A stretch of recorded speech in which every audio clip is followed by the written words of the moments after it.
Hi, and welcome to Geno's Takes NFL preview for the semifinals and the playoffs. Look at that. New year, new calendar. Bigger picture. Phillip Rivers.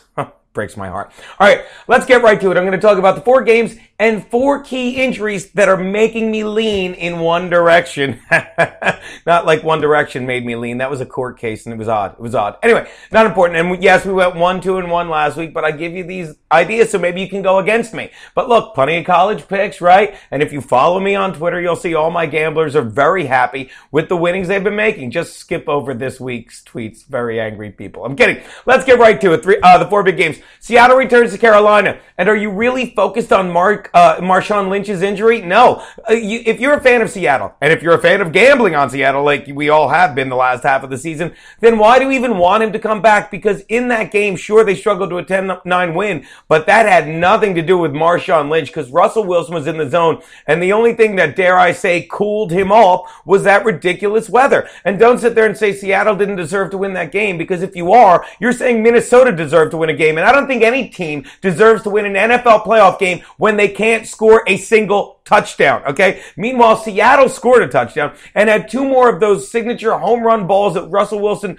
works into that offense, blown away by the weather. I don't think that's going to happen again, especially this weekend in a balmy 43-degree North Carolina game where 43 degrees actually makes it 50 degrees warmer. Why do you want back beast mode when Russell Wilson is on autopilot? Okay, something to think about.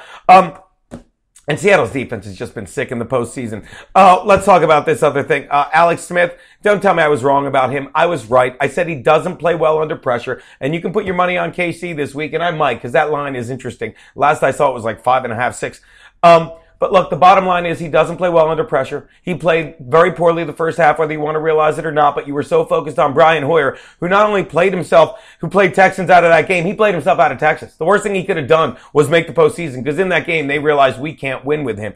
But in the second half, when there was no pressure on Alex Smith, that's when he blew up. Remember that, something to think about. Packers, Cardinals, yes, the Packers beat the Redskins. We were right about that game finally. But look, they beat the team that they've beaten all year, a team that they're better than.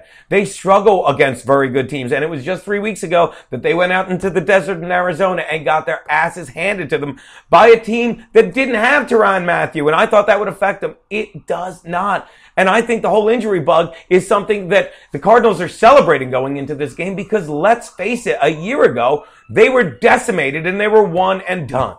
And let's talk about that word, one and done. Because in this final game, where the Broncos are facing the Steelers, I'm not worried about who's injured in Big Ben and D'Angelo Williams. I'm worried about who's healthy in Peyton Manning. Because Peyton Manning got the starting job after Brock Osweiler was a victim of 5 turnovers by his offense. He had nothing to do with it. But he came in, gave him a spark, but that doesn't change who he is in the postseason. A guy that has been one and done 9 times. Here's the thing. I would tell you right now to bet Pittsburgh, but I just don't know the extent of that shoulder injury that we saw when Roethlisberger came back Saturday night just doing little short passes, and then it wasn't the chip shot, it was the cheap shot that set up that field goal. I don't know what to do, because I don't know what Landry Jones is doing, but I will tell you when to do and what to do Friday morning when these picks comes up. Oh, me, Mr. Grammar. In the meantime, kids, check out my NCAA picks. Put one up today. College hoops, Big 12, Iowa State Cyclones, Texas.